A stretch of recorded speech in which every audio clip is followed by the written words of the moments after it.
Hello everyone, আসসালামু আলাইকুম। সারাদিন অনেকটা পথ জার্নি করে চলে আসলাম হচ্ছে এখন সুলতানা কামাল ব্রিজের এখানে।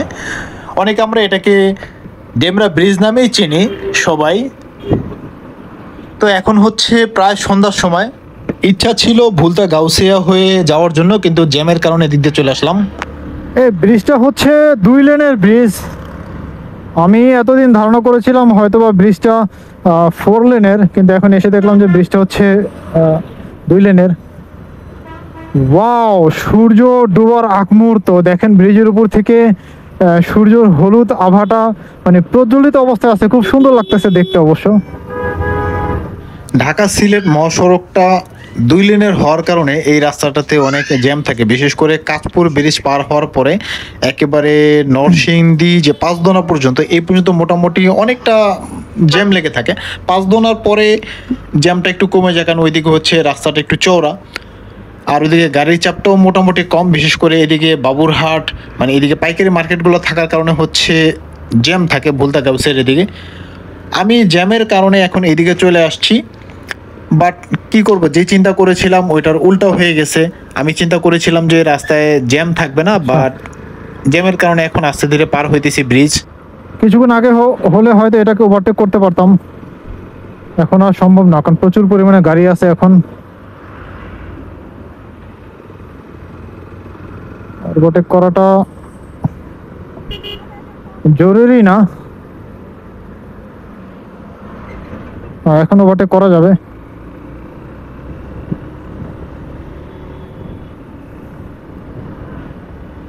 যে কোনো সময় ছোট রাস্তায় ওভারটেক করার সময় সামনে গাড়ি মানে উল্টা দিকের গাড়িটাকে খেয়াল করে হচ্ছে ওভারটেক করতে হবে। এই যে দেখেন ভাইজান মানে উল্টা দিক থেকে আসছে, উনি নিশ্চিন্তে যাইতেছে, মানে ওনার সাথে কারো লাগবে কি না তার কোনো নাই, নিশ্চিন্তে যাইতেছেন। তবে আমি মানে মনে করি যেহেতু ভবিষ্যতে রাস্তার পরিধিটা বড় হচ্ছে, এখান থেকে ডেমরা পর্যন্ত রাস্তাটা বড় হয়ে গেছে, সো ঢাকা সিলেট হাইওয়ে বড় হচ্ছে, তো এই ব্রিজটা পাশাপাশি আমি মনে করি আর একটা যদি 2 লেনের ব্রিজ করা হয় তাহলে যাতায়াতের জন্য খুবই ভালো হবে। ওরে বাবা, সরাসরি যাত্রাবাড়ি। আমি বামে যাব না, বামে হচ্ছে চিটাং রোড, সোজা আমি এক্সপ্রেসওয়ে ধরে চলে যাচ্ছি। আর এই পাশেই হচ্ছে ডেমরা খাল। রামপুরা ডানে তারাবো ইউটার্ন, যাত্রাবাড়ি হচ্ছে সোজা। আমি এটা হচ্ছে নিচ থেকে আসলে হচ্ছে এটা করা যায়, যেহেতু আমি উপরে আছি আমার উপর থেকে ডানে বামে নামার কোনো উপায় নেই, হয়তো সামনে কোথাও আছে। এই যে মামারা উপর দিয়ে আরামে যাইতেছে, বাম পাশে কিন্তু খালি, তারপর সে উপর দিয়ে আসতেছে। এখানে অবশ্য সাইড লেন নাই। এই দেখেন বিলাতি কুত্তার লেজের মতো নাম্বার প্লেট এভাবে লাগাই রাখছে, তারপরে আবার পিলনের হেলমেট নাই। মানে এদেরকেই কি ছাপটি বাইকার বলে কিনা আমি জানি না। কোম্পানি পিছনে মানে বিভিন্ন যে মোটর কোম্পানিগুলো আছে তারা নাম্বার প্লেট লাগানোর জন্য সুন্দর করে জায়গা করে দিয়েছে, সুন্দর একটা লেজ আছে, তারা এইটাকে খুলে নাম্বার প্লেট মানে কুত্তার লেজের মতো লাগাই রাখে। মানে কি যে মজা পায় সেটাই আমি বুঝি না। আর তারপরে হচ্ছে তারা নিজেরা তো বৃষ্টি কাতার ভিতরে কাতা ছিটেই নিজেরা ভিজে, পাশাপাশি হচ্ছে তাদের পিছনে বা সাইডে যদি কোনো মানুষ থাকে তাদের অবস্থাও করুণ হয়ে যায়, মানে কাদা ছিটে একবারে বাজে অবস্থা হয়ে যায়। এরকম কয়েকবার আমার সাথে হয়েছে, এরপর থেকে আমি খেয়াল করি নেই যে এই কুত্তার লেজওয়ালা বাইকগুলো খেয়াল করি নাই বৃষ্টির ভিতরে। এরপর থেকে আমি এই ধরনের বাইক যদি বৃষ্টির ভিতরে দেখি বা কাদার আশেপাশে দেখি, হয় ডানে বামে থাকি আর না হলে পিছনে অনেক দূরে থাকি। লাস্ট যখন এই রাস্তায় আমি আসি তখন হচ্ছে এই রাস্তাটার কাজ চলতেছিল, তাও অনেক বছর আগে, মেবি 3-4 বছর হয়ে গেছে। তখন এই রাস্তাটা ছিল 2 লেনের রাস্তা ছিল এটা, আর এখন তো এটা 4 লেন হয়ে গেছে, তাও পুরো এক্সপ্রেসওয়ের মতো। তো ভালো লাগতেছে, এক টানে চলে যেতে পারতেছি। আর আগে তো এখানে এক টানে তো যাওয়া দূরের কথা, পুরা জ্যামে পড়ে থাকা লাগতো। ভালোই স্পিডে টানতে পারতেছি, প্রায় 70-80।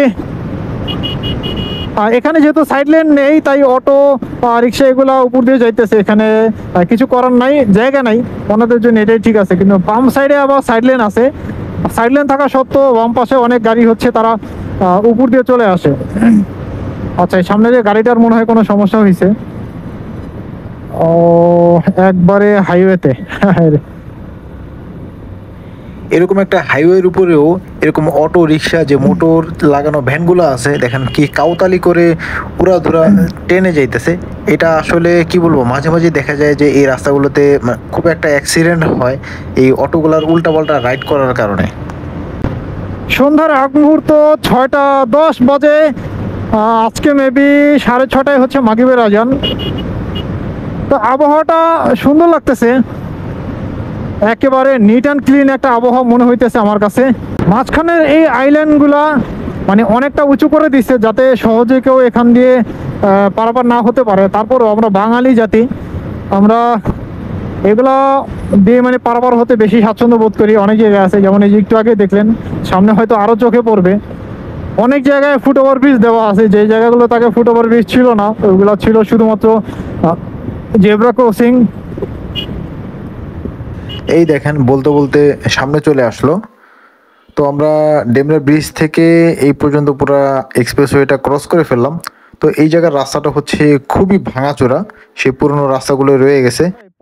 এখান থেকে যাত্রাবাড়ির মোড় পর্যন্ত রাস্তাটা হচ্ছে খুব জ্যাম থাকে, বিশেষ করে হচ্ছে যেহেতু এখানে আইল্যান্ড নেই আর আশেপাশে হচ্ছে অটো রিক্সার কারণে। আর যাত্রাবাড়ি এখানে চৌরাস্তা গেলে এখানে জ্যাম ঠেলেই হচ্ছে যেতে হবে। আর রাস্তা প্রচুর পরিমাণে ভাঙাচোরা আপনারা দেখতেই পেতেছেন। আমার খুব কষ্ট হচ্ছে যেহেতু পিছনে আমার পিলিয়ন হিসেবে আমার বউ বাচ্চা আছে, তো আমি সাবধানে রাইড করতেছি। আমি এখন এখান দিয়ে হচ্ছে ফ্লাইওভারে উঠবো।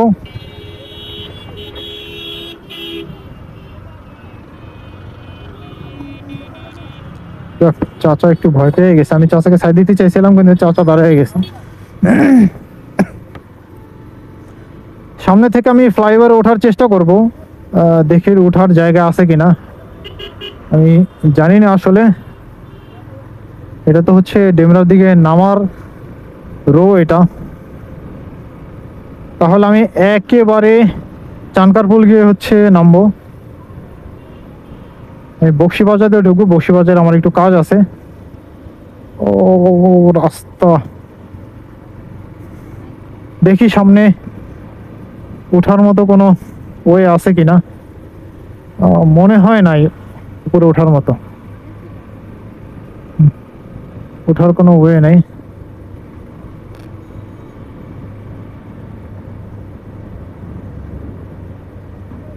ওরে বাবা, জ্যাম।